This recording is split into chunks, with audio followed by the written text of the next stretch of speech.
Assalamualaikum warahmatullahi wabarakatuh.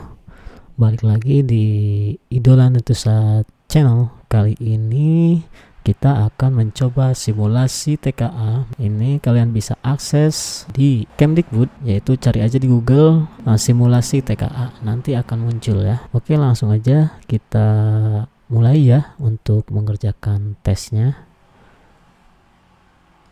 Bismillahirrahmanirrahim.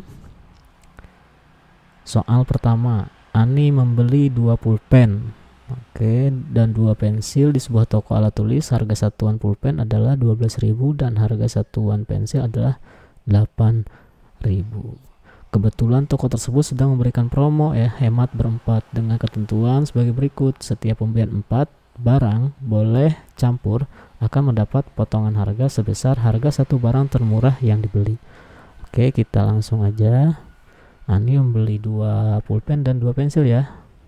Harga satu pulpennya adalah 12.000, berarti 2 kali 12 dan 2 kali 8 ya untuk pembelian pensil. 2 kali 8 ini 24, yang ini 2 kali 8 16, lalu ditambahkan hasilnya adalah 40.000 ya.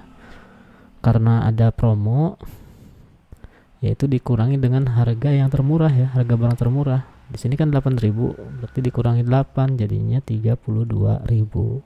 Berarti jawabannya adalah 32.000. Soal berikutnya. Sebuah toko menjual 1 kg beras seharga 12.750. Jika seseorang membeli 19,6 kg untuk jenis beras yang sama, berapa perkiraan total harga yang mungkin? Pilihlah semua jawaban benar lebih dari 1. Oke. Di sini adalah harga, bukan harga sebenarnya ya, tapi perkiraan total. Berarti yang 19,6 kita bulatkan menjadi 20 ya. Dan 12.750 kita bulatkan ke bawah. Kenapa? Agar dia tidak melebihi ya. Marginnya terlalu besar. Jadi kita kurangi agar marginnya kecil. Jadi 12.750 kita bulatkan menjadi ke bawah 12.500. Jadi tinggal dikali ya, 20 dikali 12.500 atau 2 kali 125, jadinya 250.000. Oke, kita langsung ke pilihan jawaban. Kurang dari 260, iya.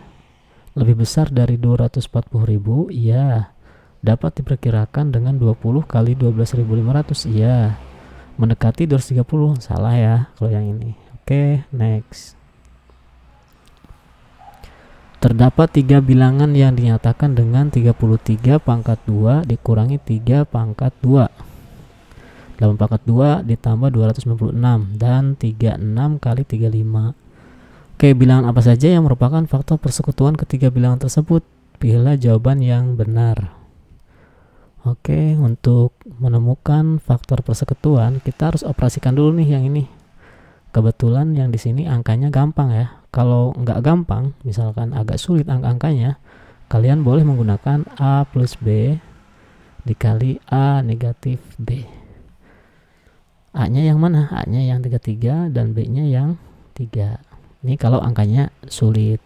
Tapi kalau yang ini kan angkanya gampang ya. 33 dikali 33 jadinya 1089 ya. 1089, 3 pangkat 2 ya dikurangi 9. Jadi hasilnya adalah 1080. Berarti yang ini 1080. Terus untuk menentukan bilangan yang kedua, kita operasikan yang ini ya, 8 pangkat 2, 64 ditambah 296. 64 ditambah 296 berarti 360.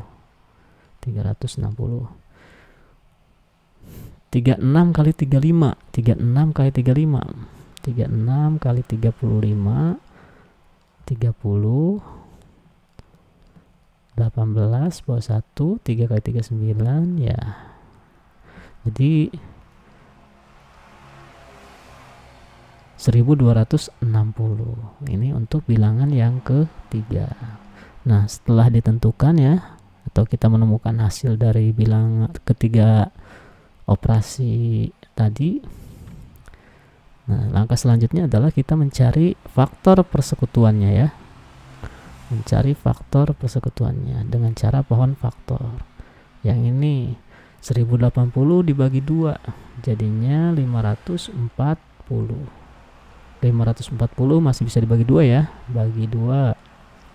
Ini sekitar 0,72 ya, 270 dibagi 2 lagi, 270 bagi 2 itu 5 3 1 ya, 135. 2 kali 5 iya benar.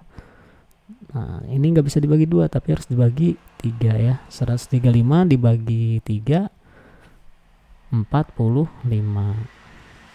45 dibagi masih bisa dibagi 3 jadinya 15. 15 dibagi 3 dan 5. Oke, 2-nya ada 3 berarti 2 pangkat 3 dikali 3-nya ada 3 pangkat 3 dikali 5. Ini untuk yang 1080. Sekarang yang 360 ya, dibagi 2 dulu. Ini khusus bilangan prima ya. 180 masih bisa dibagi 2 yaitu 90. Masih bisa dibagi 2 yaitu 45. Ini nggak bisa dibagi 2 berarti kita naikkan ke 3. 45 bagi 3 15. 15 bagi 3 jadinya 5. Jadi 2-nya ada 3, 2 pangkat 3 dikali 3 pangkat 2 dikali 5. Sekarang yang ini ya, 1260 dibagi 2 coba. Jadinya 630 ya, 630. Lalu bagi 2. Itu 5 ya, 5 terus 1 315. Sekarang bagi 3 105 ya, dibagi 3 masih bisa ya. Itu sekitar 3 kali 5 15 bawah 1 3 kali 35 ya. Nah, dibagi 3 nggak bisa, berarti langsung dibagi 5. Kenapa 4 lewat? Karena dia bukan bilangan prima ya. Jadi 5 di sini 7. 2-nya ada 2, 2 pangkat 2 dikali 3 pangkat 2 dikali 5 dikali 7. Oke, untuk menentukan faktor persekutuan berarti kita tentukan FPB-nya ya. Menentukan FPB, cari angka yang sama. 2 ada 2 ya. Terus untuk yang ininya, yang 3-nya juga sama, ada di semuanya. 5-nya juga ada di semuanya, cuma 7 yang nggak ada. Setelah itu cari pangkat yang terkecil ya dari semuanya. Pangkat yang terkecil adalah 2 pangkat 2, berarti FPB-nya itu 2 pangkat 2 dikali 3 pangkat 2 dikali 5. Nah, di opsi ada nih yang ini ya. Terus untuk mencari faktor persekutuan kita cari yang sama angka-angkanya. Kalau yang ini udah pasti nggak sama. Kenapa? Ada 7-nya ya. Oke, soal berikutnya.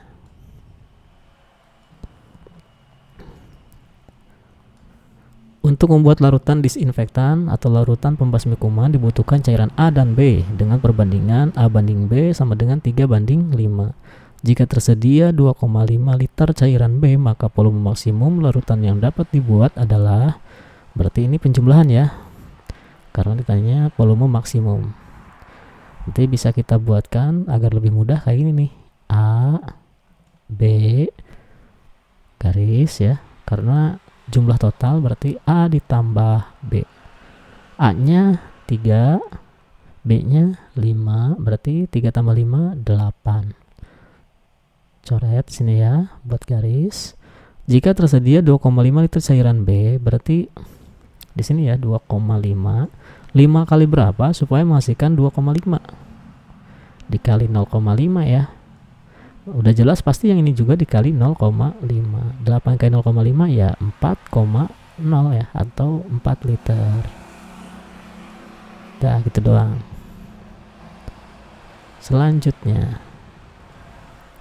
harga setengah kilogram cabai rawit pada hari ini adalah 35.000. Jika hari ini ibu membeli cabai rawit seberat 2/4 kg, total harga yang harus dibayar ibu adalah, nah untuk memudahkannya kita harus tahu dulu ya, harga 1 kilonya berapa. Setengah 35, berarti kalau 1 kilo itu adalah 70.000 ya. 1 kilogramnya 70.000.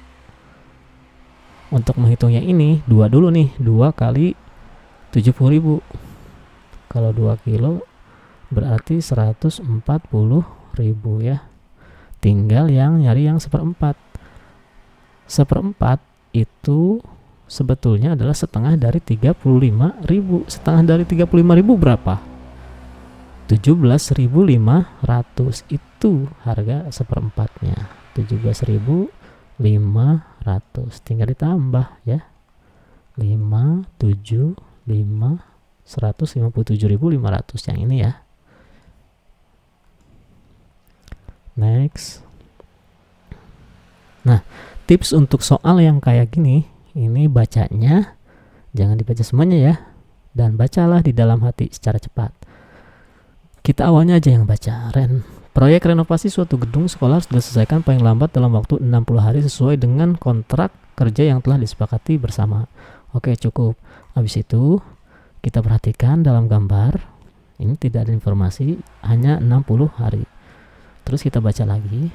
Pekerjaan dinyatakan selesai jika seluruh beban kerja telah terpenuhi. Jika terjadi kendala pada jumlah pegawai atau waktu kerja, manajer harus melakukan penyesuaian agar total beban kerja tetap terpenuhi tepat waktu. Oke, langsung aja ke soalnya. Berdasarkan perencanaan awal, renovasi gedung dapat diselesaikan oleh 12 pegawai dalam waktu 60 hari. Jika manajer memutuskan untuk menambah jumlah pegawai menjadi 18 orang agar pekerjaan lebih cepat selesai, maka waktu yang diperlukan untuk menyelesaikan renovasi tersebut adalah, awalnya si manajer ini akan mempekerjakan 12 pegawai, 12 orang. Ini dalam waktu 60 hari akan selesai. Cuman karena manajernya ingin lebih cepat, dia mempekerjakan 18 orang ya. Nah, ini akan membutuhkan waktu berapa hari? Nah, ini termasuk perbandingan berbalik nilai. Kenapa? Yang ini semakin ke bawah semakin banyak, kalau yang ini semakin ke atas semakin banyak ya. Kalau yang ini semakin ke bawah semakin kecil, berarti ini berbanding terbalik. Karena dia ke atas lebih banyak, kalau yang ini ke bawah lebih banyak. Untuk perbandingan berbalik nilai, ini kalinya kali sejajar. 12 dikali 60 jadinya 720. 18 dikali X jadi 18 X. Tinggal X 720 dibagi 18, hasilnya adalah 40. Jadi jawabannya yang ini. Next. Yang ini tadi udah kita baca ya. Tinggal ke sini nih. Ini juga udah dibaca. Rencana awal renovasi gedung dilakukan oleh 15 pegawai, namun pada 10 hari pertama hanya 10 pegawai yang bekerja karena sebagian lainnya harus beristirahat. Setelah hari ke-10, seluruh pegawai 15 orang kembali nih bekerja. Berdasarkan situasi tersebut, tentukan benar atau salah. Sisa pekerjaan yang harus diselesaikan setelah hari ke-10 adalah setara dengan pekerjaan 18 hari penuh yang dikerjakan satu orang. Oke, untuk menjawab soal yang ini, kita tahu bahwa awalnya itu adalah 15 pegawai ya, dalam waktu 10 hari tuh 15 orang ini dalam waktu 10 hari, artinya ini 150 ya, 150 hari per satu orang. Maksudnya kalau dikerjakan oleh satu orang, ini yang 10 dalam waktu 10 hari itu 150 hari.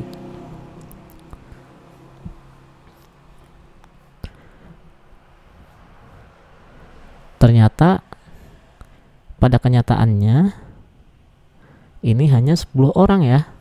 Hanya 10 orang dalam waktu 10 hari.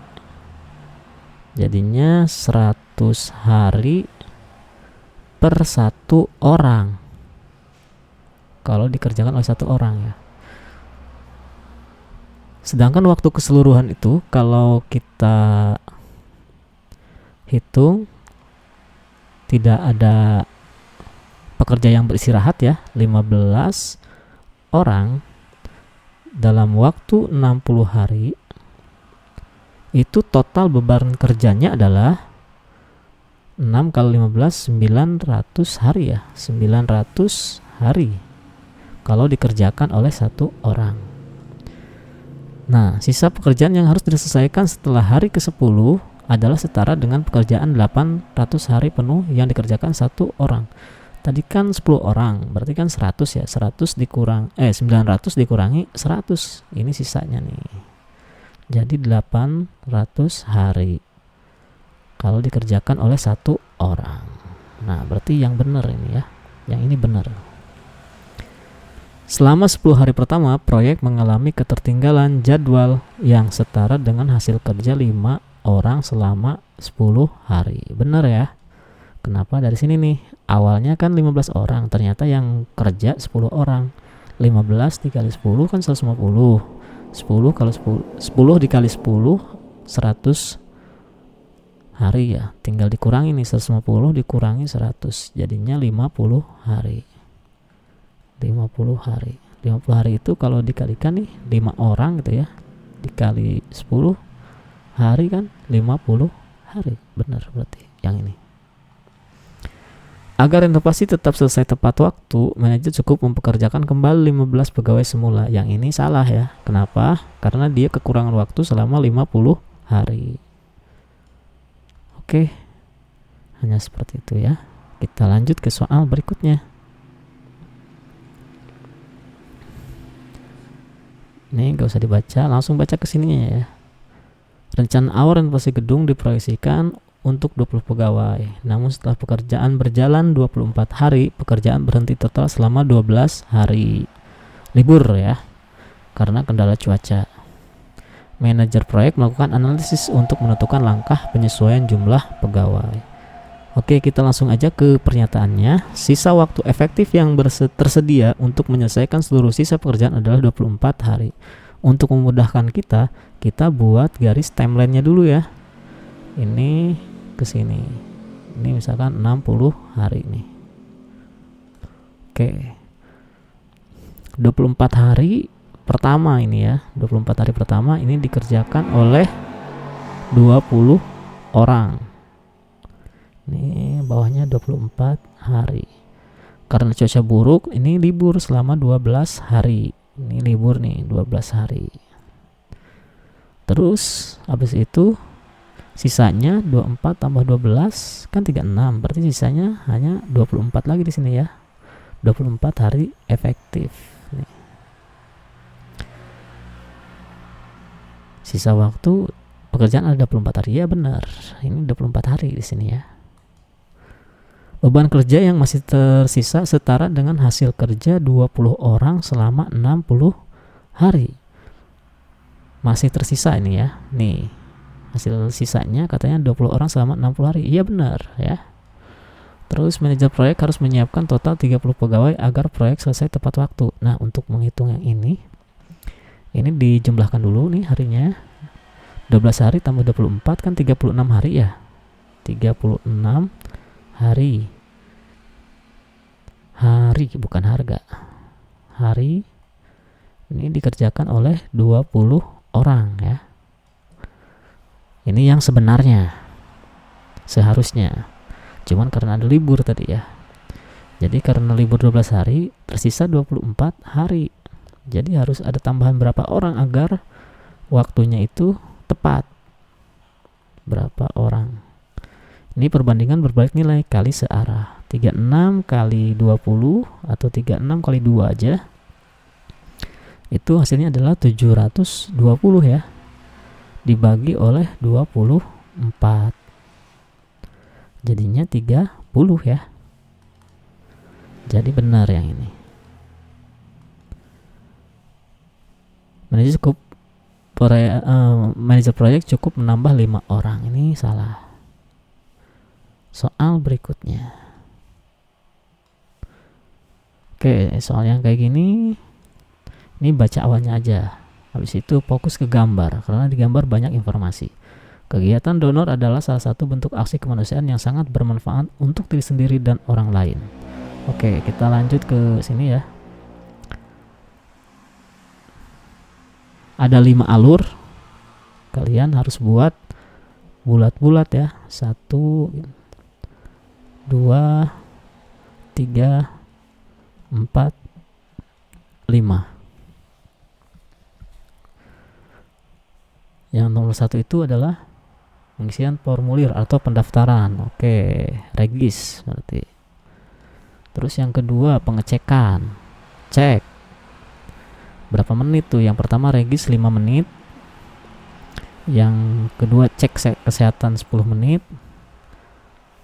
Kursi tunggu. Oke, kursi tunggu di sini. Terus yang keempatnya itu proses pengambilan darah 30 menit. Oke, pengambilan darah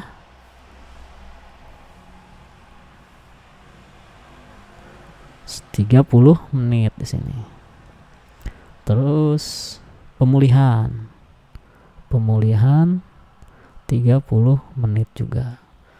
Oke, jika tidak ada kendala pada pelayanan donor darah, apa yang sedang dilakukan oleh pendonor tersebut setelah 25 menit berlalu? Oke, tanpa ada kendala ya, berarti lowong, kosong, cuman dia.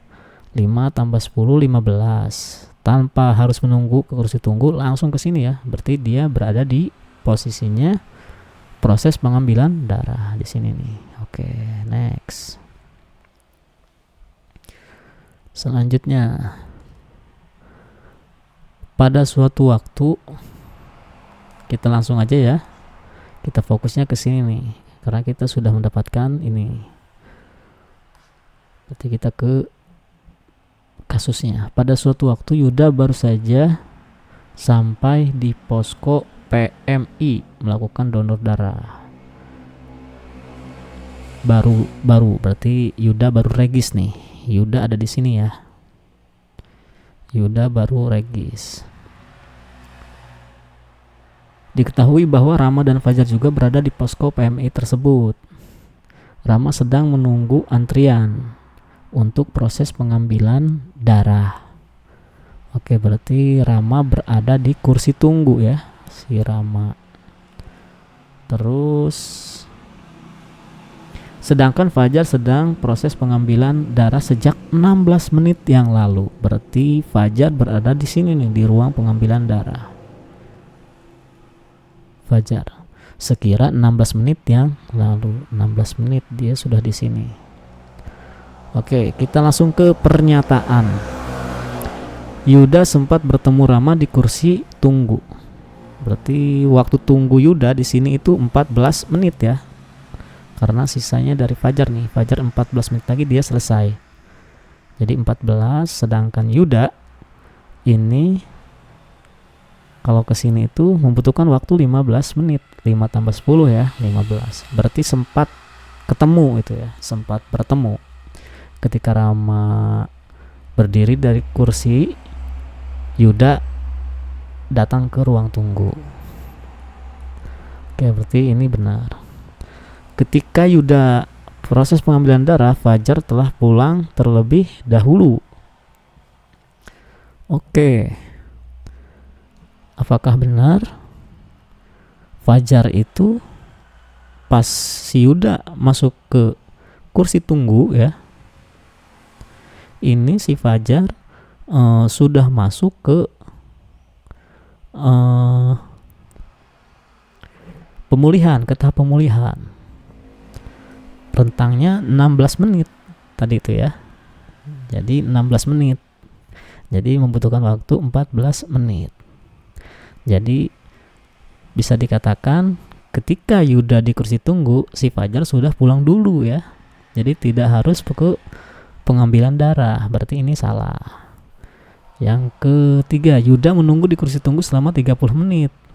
Pada kenyataannya ya, si Yuda ini tidak menunggu selama 30 menit. Kenapa? Karena dia kurang lebih dari 30 menit. Jadi pas ketemu ini kan 15 menit, berarti dia lebih dari 30 menit. Salah juga. Sejak pertama kali datang hingga pulang, Yuda menghabiskan waktu lebih dari 1,5 jam. Oke, kita tunggu, kita lihat nih ya. 5 tambah 10 si Yuda ya, ini 15. Terus dia menunggu si Rama 30 ya. Jadinya 45 menit. Terus dia proses pengambilan darah ditambah lagi 30 ya, jadinya 75. Terus tahap pemulihan tambah lagi 30, jadinya 105. Jadi lebih dari setengah jam. Oke, yang ini benar. Soal berikutnya. Ini udah, kita langsung aja ke sini ya. Posko PMI menambahkan satu tempat lagi untuk proses pengambilan darah dan di tahap pemulihan. Berarti ada 2 yang ditambah, yaitu pengambilan darah dan tahap pemulihan. Berarti kita buat kotak lagi ya. 1, 2, 3. Yang keempat, ini ada 2 nih. 4, 5 juga ada 2. Oke. Pada hari ini saat pukul 11.30, catat nih ya, 11.30 itu penting, itu kata kunci sepertinya. Sudah ada 2 orang yang sedang berada di ruang pemulihan. Salah seorang baru saja mulai tahap pemulihan, berarti ini orang ke-1 ya. Terus dan 1 orang lainnya sudah berjalan 15 menit. Oh, yang berjalan 15 menit orang yang pertama. Berarti orang pertama di sini sudah 15 menit yang lalu nih. Orang pertama sudah 15 menit yang lalu. 15 menit di pemulihan. Ada pula 1 orang calon pendonor yang akan melakukan pendaftaran. Ini orang ketiga melakukan pendaftaran ya.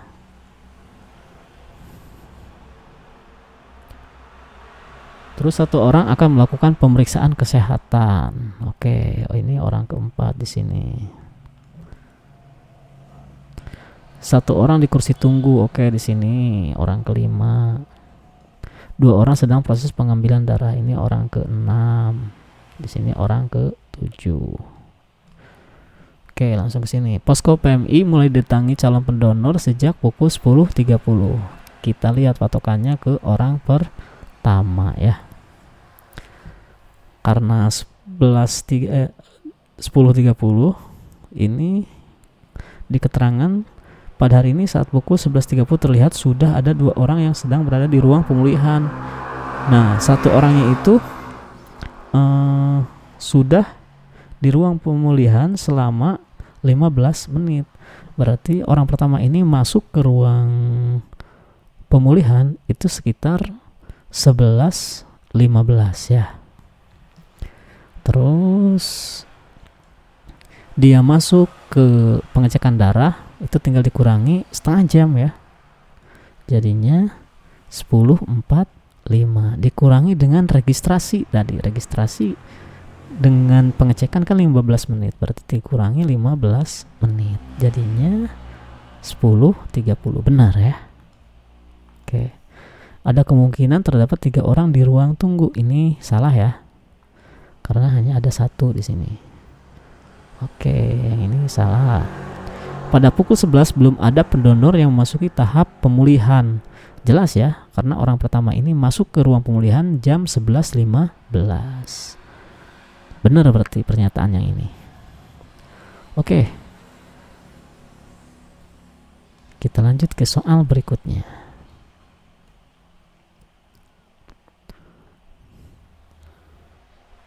Soal 12. Nah, kalau ketemu yang kayak gini, perhatikan bentuk aljabar berikut. Bentuk sederhana dari aljabar tersebut tinggal dikalikan aja ya. Ini kali ini, terus kali ini juga sama. Ini kali ini kali ini juga. X kali 3, 3x ya. X kali Y, berarti positif XY. Terus 2 kali 3, positif 6. 2 kali Y, berarti positif 2Y. Sekarang yang ini. X kali 1, X. X kali negatif Y berarti negatif XY ya. Terus 2 kali 1 positif 2. 2 kali negatif Y berarti negatif 2Y. Tinggal dijumlahkan. 3x tambah X jadi 4x. Ini habis. 6 tambah 2 positif 8. Positif 2Y ditambah negatif 2Y ini juga habis 0. Jadi tersisa 4x tambah 8. Kalau disederhanakan jadinya 4x ditambah 2. Jadi jawabannya yang ini.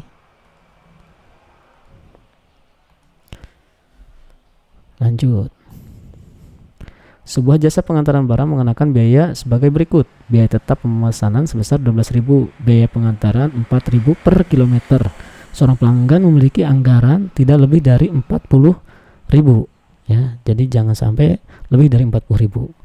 Berikut ini manakah pernyataan yang benar? Apabila X menyatakan jarak pengantaran dalam kilometer, maka permasalahan dapat dimodelkan dengan 4.000x ditambah 12.000 kurang dari 40.000. Sesuai ya. Biaya tetap 12, oke. Biaya pengantaran per kilometer, dimana X-nya itu menyatakan kilometer ya. Jarak pengantaran. Oh, berarti benar pernyataan yang pertama. Jarak pengantaran maksimum yang masih dapat dipilih pelanggan adalah 7 km. Untuk mengeceknya tinggal dimasukin aja nih ke X. Berarti 7 dikali 4.000, 28.000 ditambah 12.000. Tidak lebih dari 40.000 kan? Pas banget 40.000. Berarti yang ini juga benar. Jika jarak pengantaran 8 km, maka biaya total melebihi anggaran. Iya benar. Karena tadi maksimumnya adalah 7. Kalau ditambah lagi 8 km, oh berarti lebih dari 40.000. Ini pernyataan yang benar. Penambahan jarak antar 1 km akan menambah biaya sebesar 16.000. Nah, ini pernyataan salah. Kenapa? Sudah jelas dikatakan bahwa kalau nambah 1 km itu 4.000. Ini salah. Itu aja ya. Soal berikutnya. SPLDP. SPLDP. Misalkan A dan B merupakan dua bilangan real, sehingga sistem persamaan linear seperti berikut. Mempunyai solusi XY 5, negatif 2. Oh, berarti ini sudah ada solusinya. Pernyataan yang dicari adalah nilai A merupakan bilangan prima, B bilangan ganjil. Berarti kita harus mencari nilai A-nya ya. Dengan cara ya tinggal disubstitusikan aja nih nilai X dan Y-nya.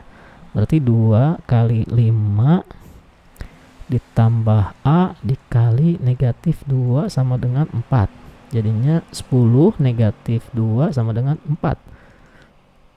A di sini ya. Negatif 2A, 4 dikurangi 10. Jadinya negatif 2A, negatif 6. A-nya 3. Bilangan prima. Ya benar, 3 adalah bilangan prima. Habis itu kita cari nilai B-nya. Bx negatif 2y. Oke. B dikali 5 negatif 2 kali negatif 2 sama dengan negatif 1. Jadinya 5B positif 2 sama dengan negatif 1.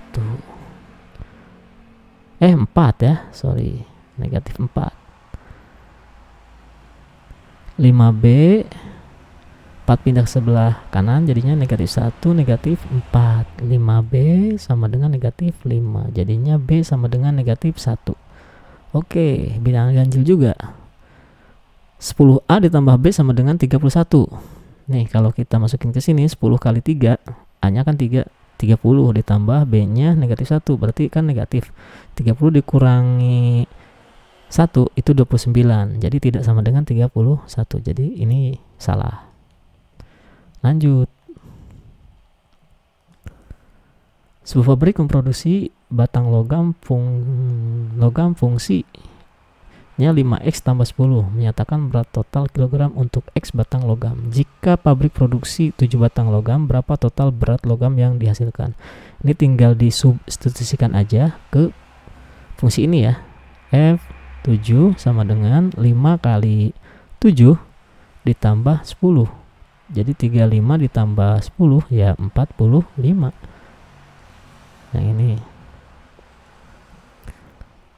Lanjut, perhatikan susunan titik berikut. Pola ke-1 1, pola ke-2 3, pola ke-4 6, pola ke-3 6, pola ke-4 ini 7 9 10. Nah, kalau dilihat sih polanya ini bergambar segitiga ya. Ingat waktu dulu pola bilangan ya. Kalau bilangan persegi itu n kuadrat, kalau persegi panjang n kuadrat ditambah n. Kalau polanya segitiga berarti n kuadrat ditambah n dibagi 2 atau n dikali n ditambah 1 dibagi 2. Kita gunakan yang ini aja. Jika pola tersebut berlanjut, maka jumlah titik pada pola ke-6, berarti yang dicari adalah pola yang ke-6, berarti n-nya sama dengan 6. Jadi 6 pangkat 2 ditambah 6 dibagi 2. 6 pangkat 2 itu kan 36 ditambah 6 dibagi 2 sama dengan 42 dibagi 2, jadinya 21. Soal berikutnya. Seorang tukang memotong papan kayu dengan berbagai ukuran panjang. Potongan pertama panjangnya adalah 240 cm dan setiap potongan berikutnya lebih pendek 12 cm dari potongan sebelumnya. Tukang tersebut menghasilkan 9 potongan kayu. Berarti kalau diilustrasikan kayak gini ya. Buat potongan kayu sebanyak 9. Dan setiap potongannya berkurang 9 ya. 12. Ini potongan pertama 1 2 3 4 5 6 7 8 9. Oke. Ini pertamanya 240, tinggal dikurangi di sini ya.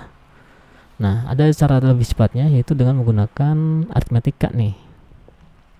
Dari aritmatika berarti UN sama dengan A ditambah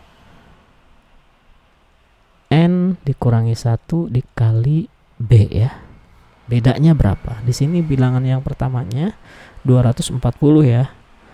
Nih kita langsung aja ke pernyataannya. Panjang potongan kelima adalah 190. Oke.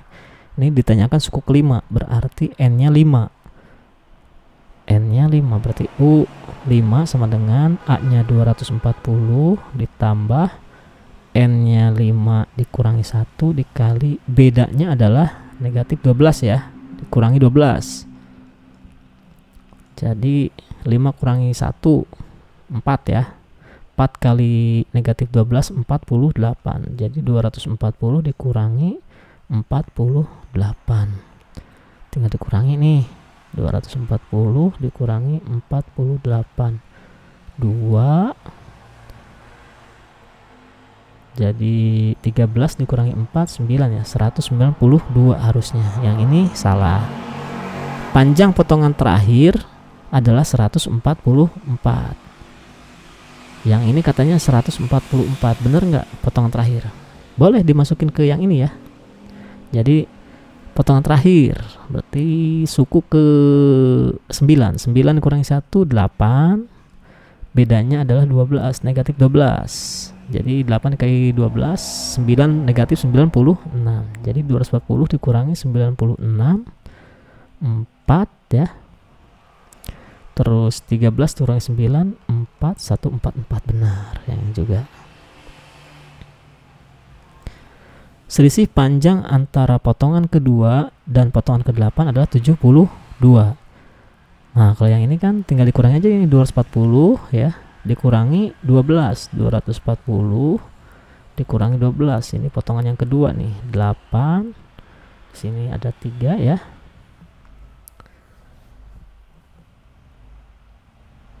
13 dikurangi 13 lagi, 4 dikurangi 3 dikurangi 1 jadi 2, 228. 228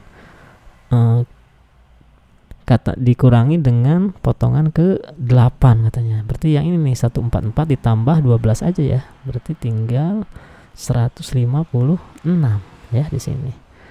Berarti 208 dikurangi 156. 272 benar yang ini ya. Oke, next. Oke, desain jembatan. Ini digambarkan kayak gini nih. Diketahui garis L1 sejajar dengan garis L2 dan garis L3 sejajar dengan garis L4. Oke, jika sudut A 50, oke yang ini 50 besarnya. Tentukan pernyataan berikut. Besar sudutnya adalah 50. Sama ya? 50 nih. Yang ini juga 50. Sama, benar berarti.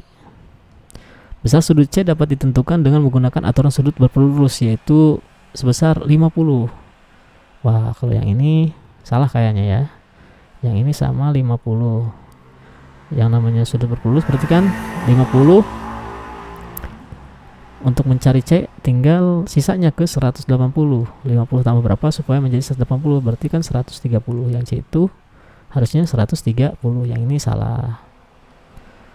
Sudut B dan E sama besar, yaitu 130. Oke, ini juga benar. B nya kan sisanya 130. Berarti yang E juga sama. Ini 130. Jadi benar.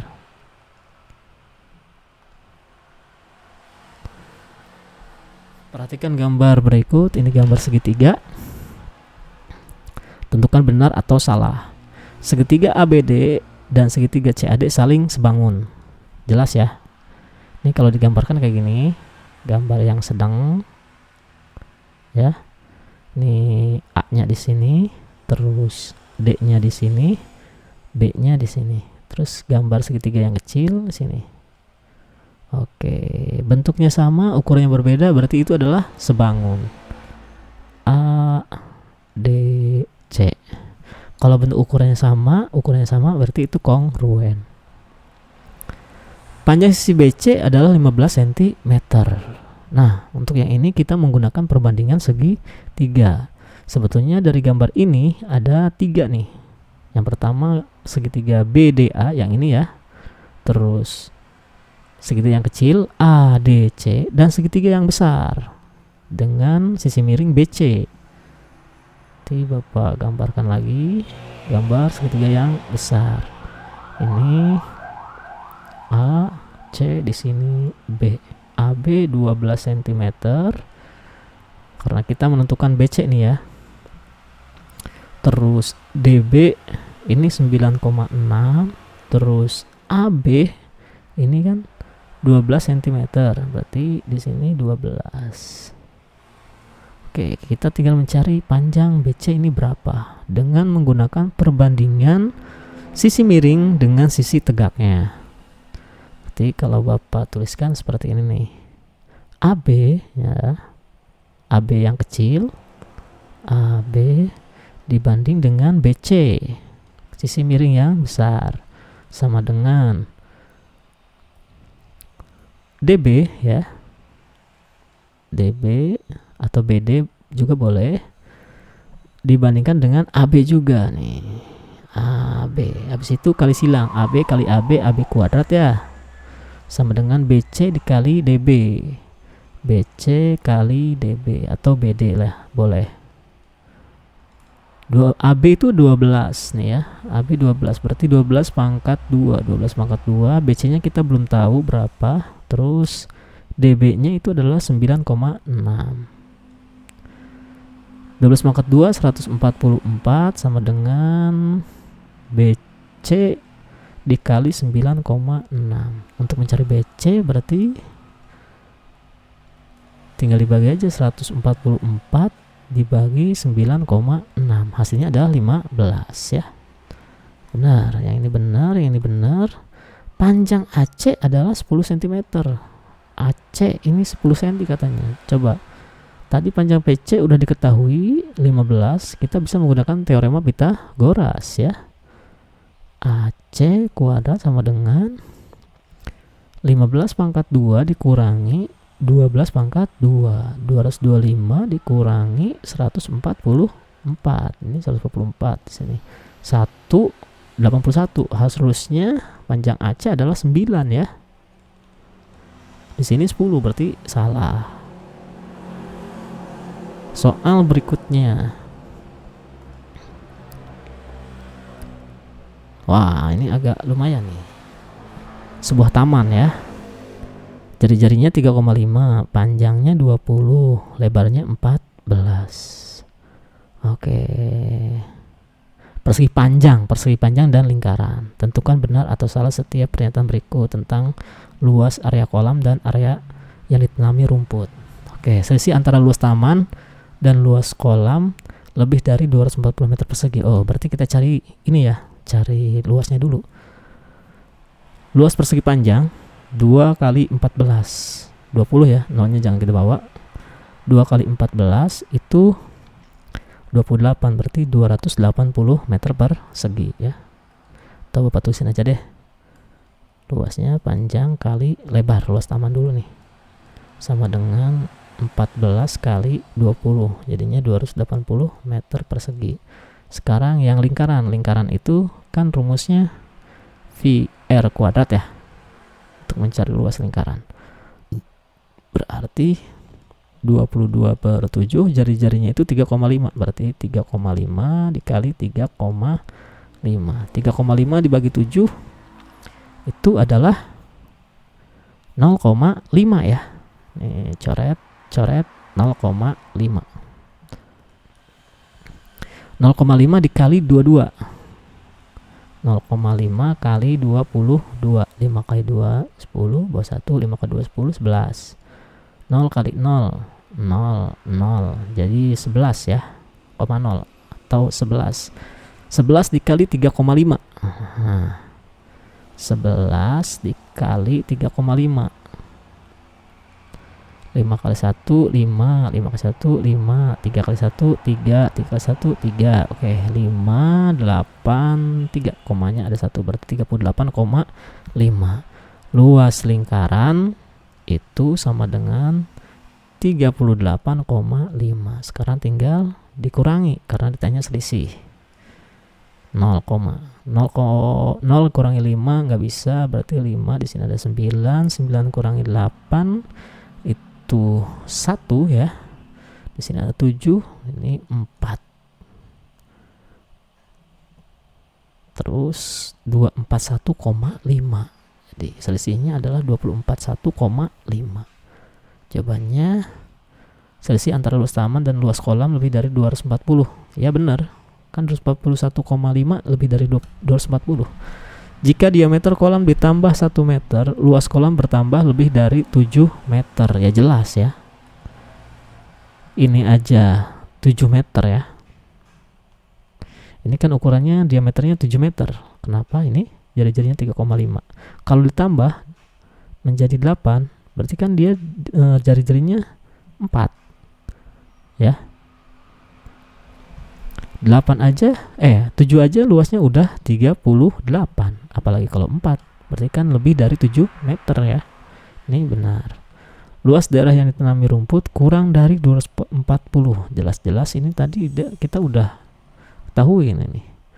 Luas area rumput yang ditanami rumput ini ya. Ini kan selisihnya 241. Jelas ini lebih. Ya, ini salah berarti pernyataannya. Soal berikutnya. Soal 21. Oke, Pak Doni punya rumah dengan tampak samping kanan berikut. Oke. Wih, ada ininya. Kemasan yang tersedia.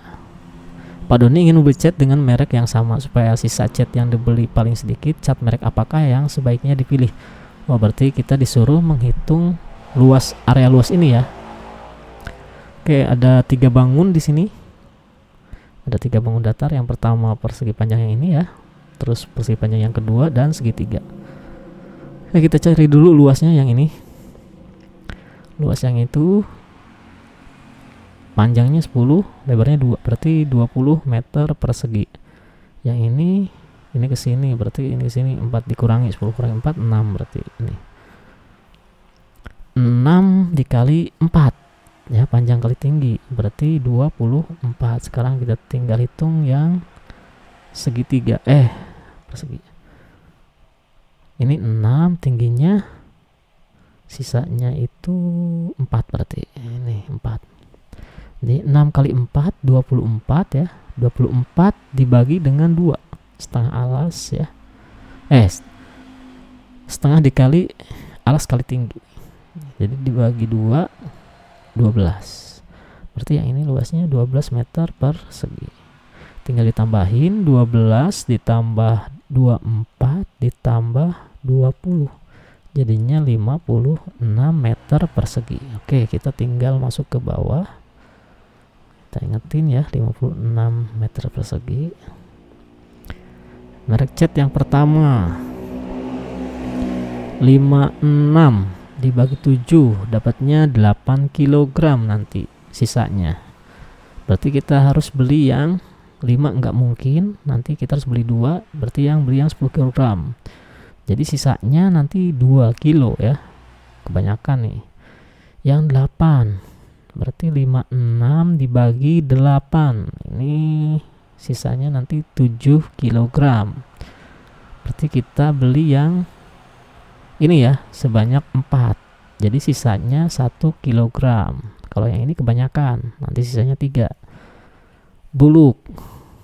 Ini 56 dibagi 10 5,6. Wah, kurang dikit mah. Berarti kita harus beli yang ini 3. Jadi sisanya nanti 0,4 kg. Yang ini Nopin 9, 56 dibagi dengan 9 berapa? 56 dibagi 9 ya. 9 kali 5 itu 45. 9 kali 6 54 ya. 54 berarti sisanya 2, di sini 2 ya.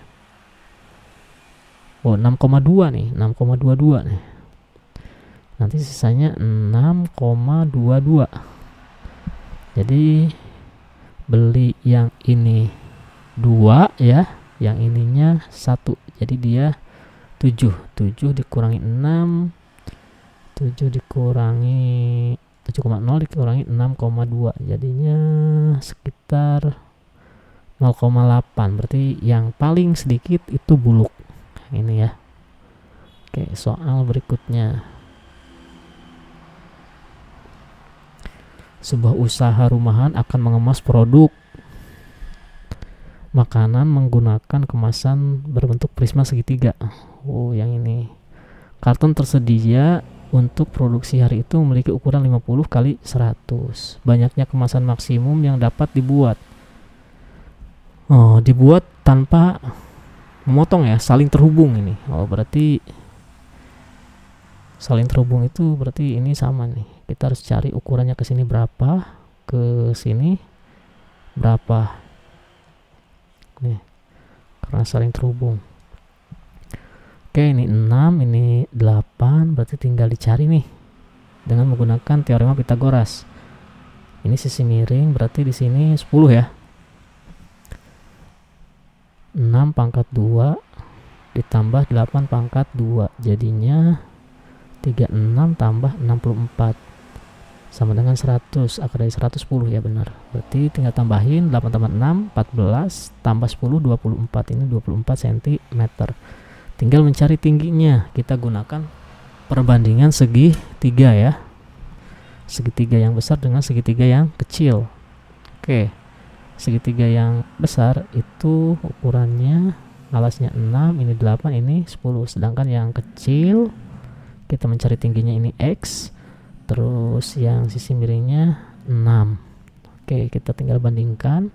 Berarti 6/8 sama dengan salah ya, bukan 6/8. Jadi perbandingan sisi miring dengan sisi miring yang besar, 6/10. 6/10 berbanding X dibagi dengan 8. Tinggal kali silang. 10 kali X 10X ya, sama dengan 6 kali 8 48. Jadi X nya adalah 4,8.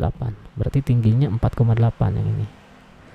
4,8, yang ini juga 4,8. 4,8 tambah 4,8 itu 9,6. 9,6 ditambah 12 itu 21,6. Jadi ukurannya 24 cm dikali dengan 21,6. Ini tinggal kita bagi dengan karton ya. Karton tadi yang tersedia 50 kali 100. 50 cm dikali 100 cm. 50 dibagi 24 itu sekitar 2 ya, 2, sekian. Terus dikali 100 dibagi 21 itu 4, sekian. Jadi 2 kali 4 8. Oke, 8 kemasan. Perhatikan robot pembersih pada gambar berikut. Ini robot tersebut kemudian akan bergerak mengikuti translasi 4 ke kanan dan 2 ke bawah. Ini mana gampang ya. 1, 2, 3, 4. 1, 2, C.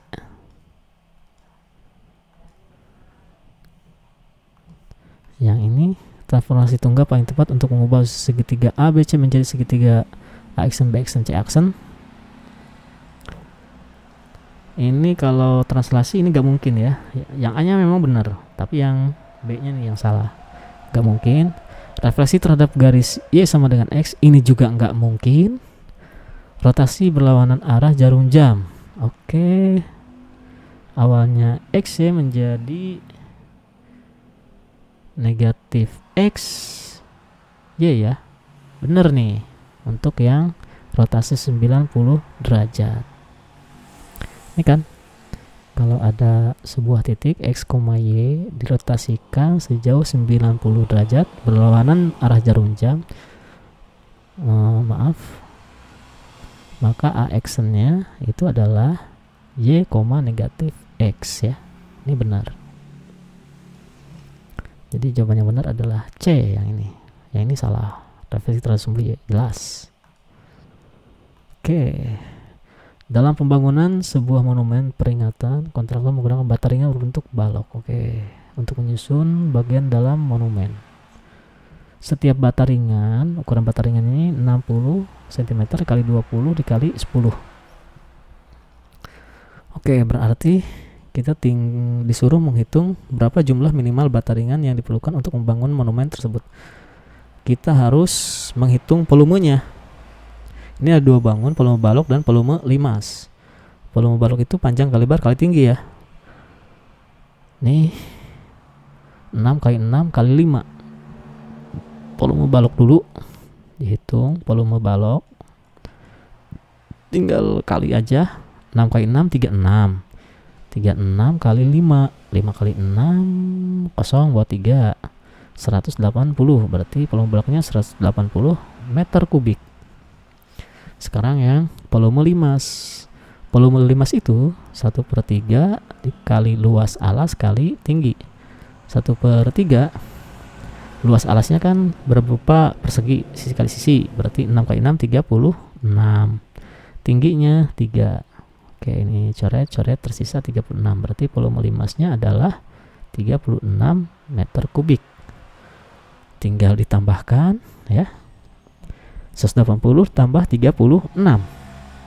0 tambah 6, 6. 8 tambah 3, 11. Bawah 1, 216. Jadi volume totalnya adalah volume total sama dengan 216. Sekarang tinggal kita hitung ukuran bata ringannya, volume bata ringan. Ini kan berupa balok, berarti tinggal dikali aja.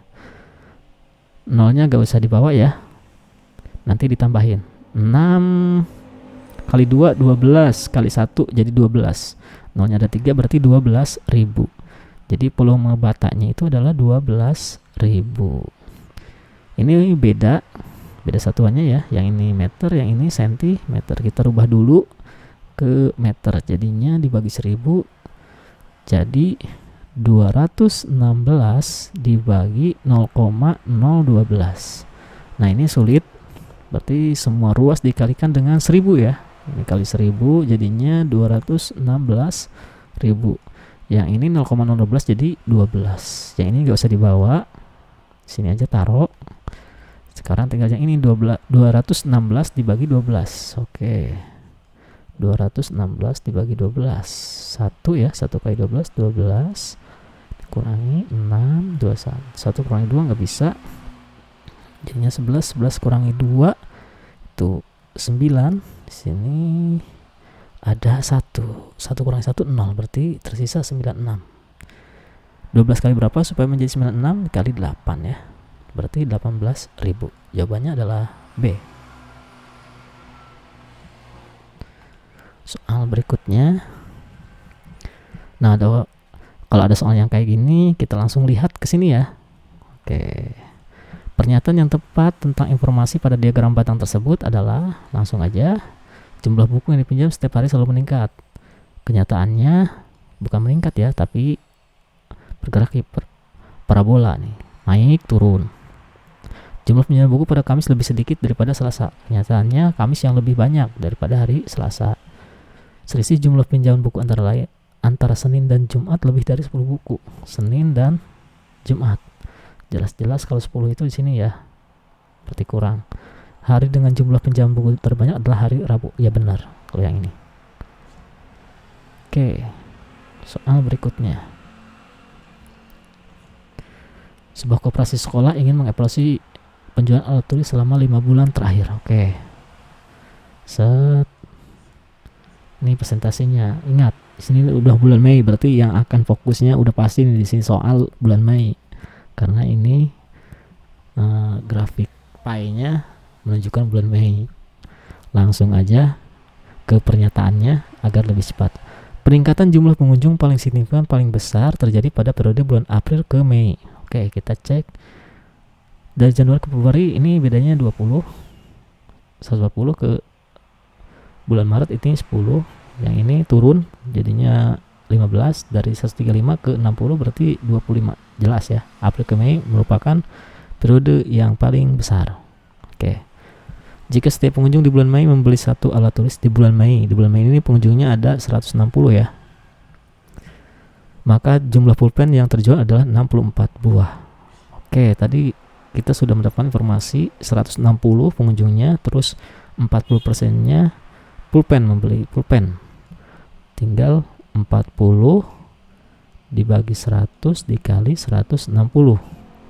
Ini coret 4 kali 16 ya 64, benar ya.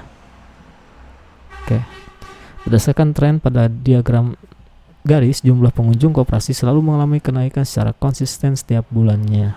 Tidak ya, karena ini ada penurunan nih di bulan April, habis itu naik. Pada bulan Mei jumlah buku tulis yang terjual adalah 50 buah. Oke, sama cara penghitungannya. Sekarang buku tulis itu berapa persen? 30%, berarti 30 per 100 dikali 160 ya. Coret 3 kali 16 48, ini 50, berarti salah, jadi hanya 2 yang benar. Oke, soal berikutnya. Berdasarkan data diketahui bahwa rata-rata berat satu butir telur kecil 45 kilo. Oke. Telur kecil TK. Telur kecil ini 45. Terus telur sedang 55. Oke, TS 55. Terus telur besar 65, TB 65. Seorang karyawan toko bahan pangan sedang mengemas setiap 10 butir telur ke dalam satu kemasan dengan ketentuan ya, rata-rata berat per telur dalam setiap kemasan tersebut adalah 55 gram. Berarti syaratnya itu harus 55 gram rata-ratanya ya. Rata-ratanya itu harus 55 gram. Kalau lebih dari 10 telur ini, jadi harus dikembalikan, dibongkar. Jika dalam satu kemasan bersih satu telur besar, berarti satu telur besar ya 65. Terus 5 telur sedang, 5 kali 55, 5 kali 55. 5 2 25 275 ya, 275. Terus 2 telur kecil berarti 45 kali 2 90 ya. Oke, kita jumlahin. 0 bawah 1 7 tambah 7 14 tambah 9 23 bawah 2 430 nih. Maka 2 telur tambahan yang harus dipilih supaya tetap memenuhi aturan pengemasan adalah, jadi 430 ditambah berapa ya, dibagi 10 nanti. Pokoknya harus 55. 2 telur sedang. 2 telur sedang berarti kan 110 ya. Tambah 430. 0,4 540 kurang, salah. 2 telur besar. Ini 130 ya. Lewat nantinya. 1 telur besar dan 1 telur kecil. Telur besar itu 65 dan telur kecil 45. Ini jadinya 110. Salah juga. Sekarang telur besar dan telur sedang. Telur besar berarti 55 ditambah 65. 0 bawah 1 jadinya 120. Ya, 120. Jadinya nanti 550 dibagi 10 ya, berarti 55 gram. Berarti yang ini yang benar.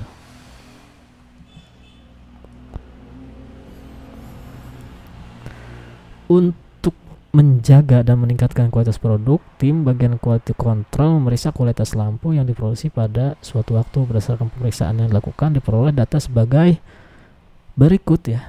Jumlah lampu dengan kondisi baik 980 buah, jumlah lampu dengan kondisi rusak 20 buah. Jika satu lampu dipilih secara acak dari wadah tersebut, peluang bahwa lampu yang terpilih adalah lampu dengan kondisi rusak. Oke, kita cari peluang yang kondisi rusak ya, yang terpilih. Untuk peluang itu kan rumusnya P sama dengan NA dibagi dengan NS, jumlah seluruh sampel ini ya. Oke, tadi sampel yang rusak 20 buah, berarti 20 dibagi dengan keseluruhan 980 tambah 20 jadi 1000 ya. 1000. Coret-coret 2 per 100, 2 bagi 2 1 ya, 100 bagi 2 50, jadi 1 banding 50. Oke, yang ini. Nah, sebuah sensor otomatis diuji mendeteksi kendaraan yang melintas. Pengujian dilakukan dalam 3 tahap dengan hasil sebagai berikut. Oke, ini digunakan untuk memberikan peluang kegagalan ya. Tadi kita udah tahu nih rumusnya. Kita langsung aja ke pernyataan. Frekuensi relatif untuk peluang kegagalan sensor dari seluruh pengujian adalah 0,124. Oke, yang ini nih fokus, yang ini juga fokus. Dijumlahin 150 tambah 250 itu 400 ya. 400 tambah 100 jadinya 500. Yang ini tinggal tambahin 27 tambah 35. 12 plus 1 62, berarti 62 dibagi 500. Oke, 62 dibagi 500 nggak bisa, kasih 0, ini juga 0, jadi 1, jadinya 500 di sini ya. 0 2, oke, kasih lagi 0, ini 2 jadi 1000, ini tersisa 200, kasih 0 lagi, ini 4 ya, benar. Berarti peluangnya adalah 0,124, berarti yang ini benar. Frekuensi relatif atau peluang kegagalan pada tahap 3 lebih besar daripada pada tahap 1. Oke, tahap 1 itu kan jumlah ujinya 100, sensor gagal 9, berarti 9 per 100. 9 per 100 artinya 0,09, berarti yang ini 0,09. Sekarang yang ketiga, 35 dibagi 250. 35 dibagi 250, kasih 0, ini kasih 0 juga, 1 ya. 250 0 01, jadinya 0,14. Udah jelas, berarti frekuensi atau peluang kegagalan pada tahap 3 lebih besar ya, lebih besar ya, benar. Jika dilakukan 1000 pengujian tambahan, frekuensi harapan sensor tersebut akan gagal sebanyak 124 kali. Oke, 1000 pengujian berarti jumlah ujinya 1000. Jumlah ujinya 1000, terus jumlah kegagalannya 124. Berarti 124 dibagi 1000 ya. Jadinya 0,124. Yang ditanyakan adalah frekuensi harapan. Frekuensi harapan FH sama dengan peluang dikali N, jadinya frekuensi harapannya ya 0,124 dikali 1000 ya, jadinya 124. Benar. Peluang sensor berhasil pada satu kali deteksi berikutnya adalah 0,9. Wah, peluang sensor berhasil pada satu kali deteksi berikutnya. Maksudnya yang tadi ya 1000 uji coba. Berarti yang dicari adalah yang berhasil. Yang gagalnya kan 124, berarti 1000 dikurangi 124. Nih 6 7 8 876.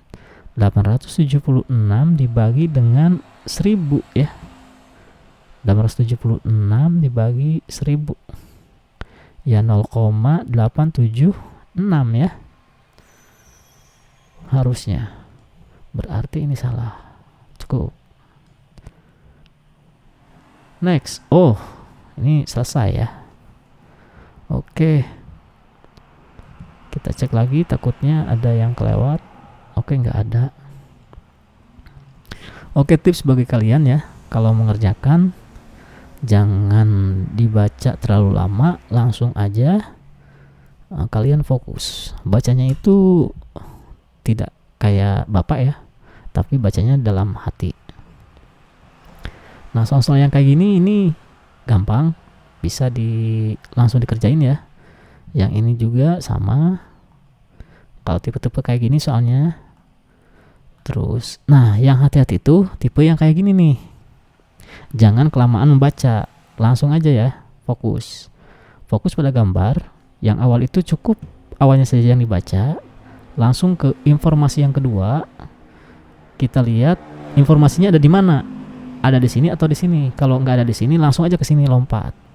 Ya. Kalau misalkan gampang, langsung diisi.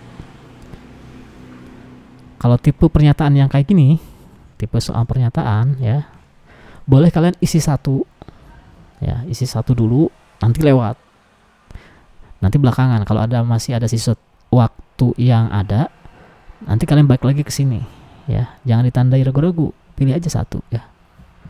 Kenapa? Agar ini menambah benar kita ya. Soal-soal yang panjang kayak gini ribet. Oke. Nih untuk soal yang kayak gini nih. Nah, ini kalian harus memperhatikan gambar ya.